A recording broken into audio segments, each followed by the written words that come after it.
Well,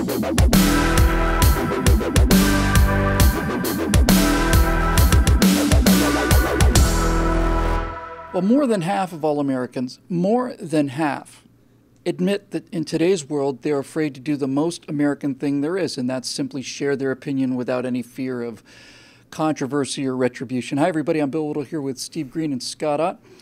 And today, this right angle is about the suppression of free speech that's not coming from the government, which is what the founders worked very hard and very successfully to protect us from. It's coming from things like political correctness and virtue signaling and shaming and all the rest of it. So let me just give you a couple quick statistics from this Cato Institute study. Here's how it worked. The Cato 2017 Free Speech and Tolerance Survey, a new national poll of 2,300 U.S. adults, finds that 71% of Americans believe that political correctness has silenced important discussions our society needs to have.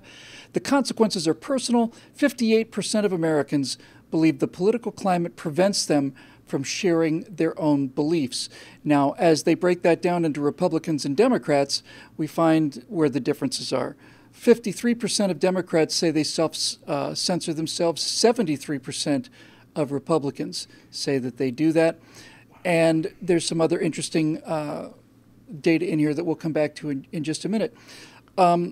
Steve, the First Amendment is first because it is the essential, it's the essence of what the society is.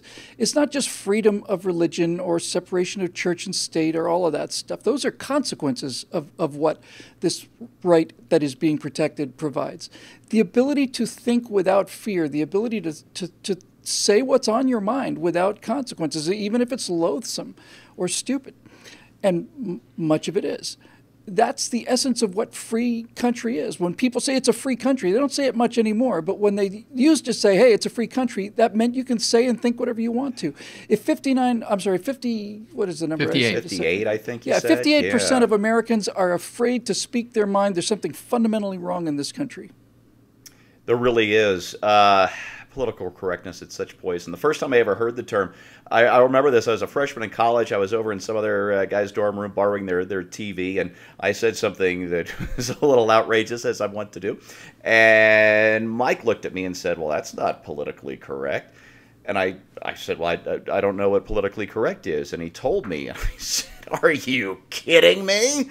I'm not sure I said kidding. I couldn't believe it. And of course, then it was just something you kind of saw on college campuses, and now it just infects every part of our culture. But let me tell you where we aren't. I just read a report yesterday that the Chinese government in Beijing is introducing a new social media ratings program where you get to rate your neighbors on their trustworthiness and if they're saying bad things. So they're basically coming up with a social media platform, or have come up with one. I guess they just need to roll it out now, where it turns everybody in the country into Winston Smith and the telescreen at the same time. We're looking at 1.3 billion Stasi members. I headlined the report, the E-Stasi, because that's what it is. Everybody will be snitching and keeping tabs on everybody else, and thank goodness we aren't there. But when I hear numbers like the ones you just said, Bill, it puts a chill in my bone, because it tells me that we are on that same road. We are on the same destination that China just announced yesterday, and we have to fight this thing, Bill, tooth and nail. If you're one of that 73% of Republicans or conservatives or libertarians who are self-censoring, you have got to cut that out, and I mean today. Well said. Oh, there's some more bad news and some good news in this study, just for your edification, ladies and gentlemen. 59% of Americans oppose bans on public hate speech. I thought, oh, awesome. But then I thought about it a little more, and I thought 41% are in favor of bans on public speaking, which they find to be hateful. They get to decide, and there's how the problem begins to develop. 2/3 say that colleges are not doing enough to promote viewpoint diversity.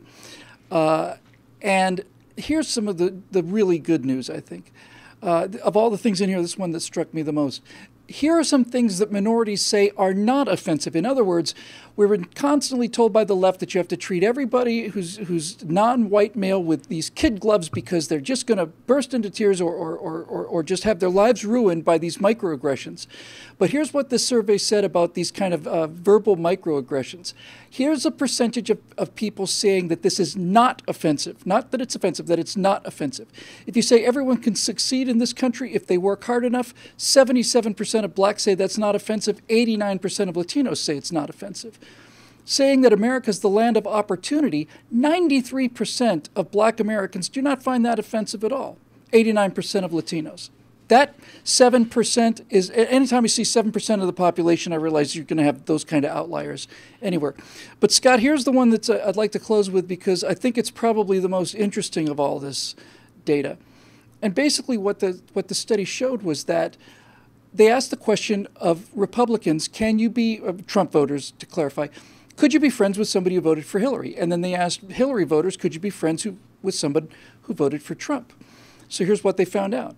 Nearly 2/3, at 61%, of Hillary Clinton's voters agree that it's hard to be friends with Donald Trump voters. However, only 34% of Trump voters feel the same way about Clinton's. Instead, nearly 2/3, 64% of Trump voters don't think it's hard to be friends with Clinton voters. So in a nutshell, what that basically says, Scott, is that for every 3 Democrats, 2 of them say that they can't be friends with Republicans, and for every 3 Republicans, 1 of them says that they cannot be friends with Democrats. What do you think about that? Well, I think that the Trump voters probably feel like Donald Trump does, which is, Donald Trump used to be a major Clinton supporter who gave money to Hillary Clinton. So, yeah, I could be friends with her. But Hillary Clinton's never given anything to Donald Trump of value. So I think I can understand the other way. She gave him the presidency of the United States. That's not a tribute. And I think a lot of not intentionally. It was the Russians. Anyway, I think that in a sense we become a nation of ninnies when 58% of us are guarding our tongues because we're afraid that that speech will be clamped down on. But I would take issue with the whole premise that somehow things are worse now than they ever have been. It's been my argument for a long time that human nature doesn't change. The distribution channels just get faster.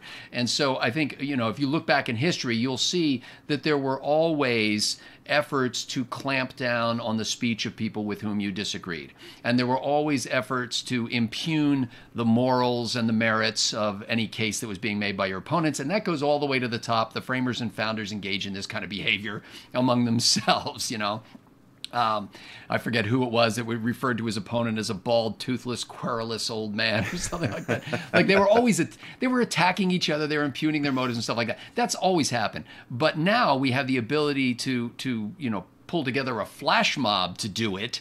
And I think that that's what makes it worse. That's why people feel like, you know what, I am not, life is too short for me to go out on a limb just to express my opinion and then be trampled by 1,000 people who show up at my Facebook page or my Twitter feed or something like that. And so I think more than anything, it's not so much that people don't have opinions or don't want to share opinions. It's like we can't function in the giant poultry house that social media has become.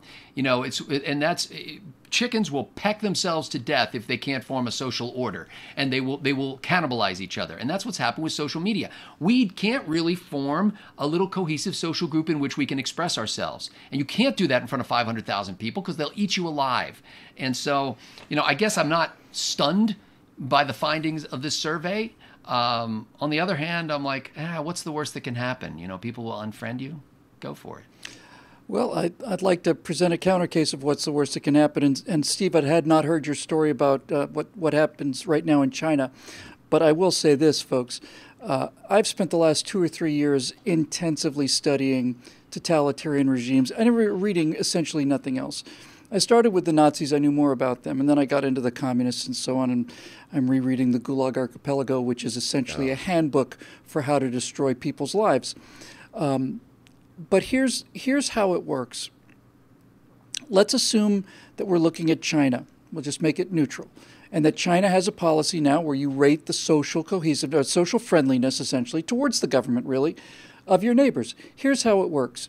There are some people out there who understand that just by issuing that directive, the government is looking for people who have negative views about the government. So there are a smaller group of people who will say, well, those people have to go, and maybe I'll get their apartment. So those people are denounced. Then the problem becomes when people are denouncing other people, if you don't denounce people, you look like you are not loyal to the regime. Yeah. And so you have to start denouncing people too. And then the denunciations just continue on and on and on and on and on until finally everybody is afraid of everybody else.